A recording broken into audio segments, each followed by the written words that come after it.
Assalamualaikum warahmatullahi wabarakatuh. Selamat pagi Bapak dan Ibu yang saya hormati. Sesuai dengan tugas dan fungsi Kementerian Perdagangan untuk memastikan ketersediaan bahan pokok dengan harga terjangkau, maka terhitung mulai hari ini hingga menjelang Idul Fitri, kami akan terus memantau dan menginformasikan perkembangan harga dan pasokan bahan pokok untuk memastikan masyarakat bisa merayakan Ramadan dan Idul Fitri dengan khusyuk dan nyaman. Bapak dan Ibu, dapat kami sampaikan, pertanggal 18 April 2022, rata-rata nasional seluruh bahan pokok dilaporkan stabil dan stoknya tersedia dengan aman. Harga rata-rata beras medium hari ini adalah 10.400 per kilogramnya, turun 1,89% dari periode Idul Fitri tahun lalu.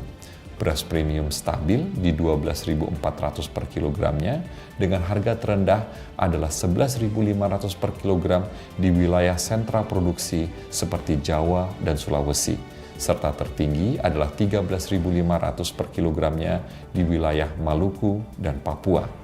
Harga gula pasir 14.700 per kilogramnya atau sedikit naik 2,8% dari bulan lalu, dengan stok nasional masih cukup hingga 2 bulan ke depannya.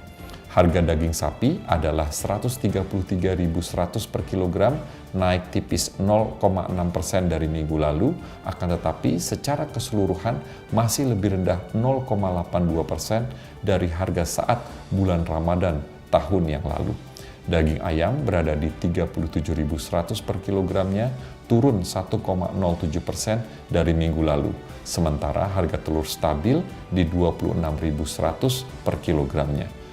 Kemudian harga bawang merah adalah 33.600 per kilogram, turun 2,61% dari minggu lalu, dan bahkan telah turun 5,62% dari harga bulan lalu.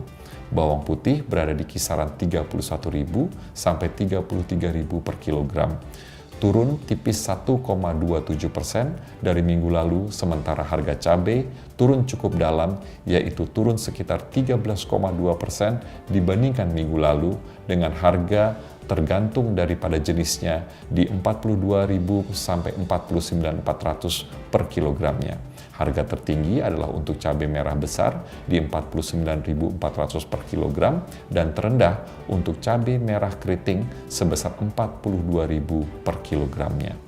Bapak dan Ibu sekalian, dapat kami sampaikan juga bahwa harga kedelai hari ini telah turun menjadi 13.900 per kilogramnya atau turun 0,71% dibandingkan minggu lalu.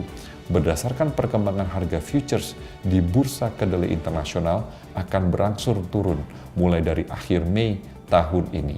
Saat ini pemerintah juga telah menyalurkan bantuan penggantian selisih harga pembelian kedelai kepada para pengrajin tahu dan tempe anggota Kopti, yaitu sebesar Rp1.000 per kilogramnya yang disalurkan langsung oleh Perum Bulog.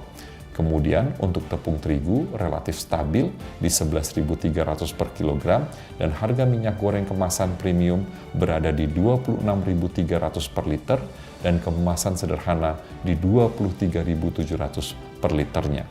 Bapak dan Ibu, pantauan harga ini akan kami lakukan setiap hari di 216 pasar rakyat di 90 kabupaten dan kota di 34 provinsi yang dilakukan oleh kontributor dari dinas yang membidangi perdagangan. Untuk informasi harga, bahan pokok yang lebih rinci, Bapak dan Ibu dapat juga mengakses www.ews.kemendak.go.id. Kementerian Perdagangan berkomitmen untuk terus memantau ketersediaan stok dan menjaga harga barang kebutuhan pokok, khususnya menjelang Idul Fitri. Wabillahi taufik wal hidayah. Wassalamualaikum warahmatullahi wabarakatuh.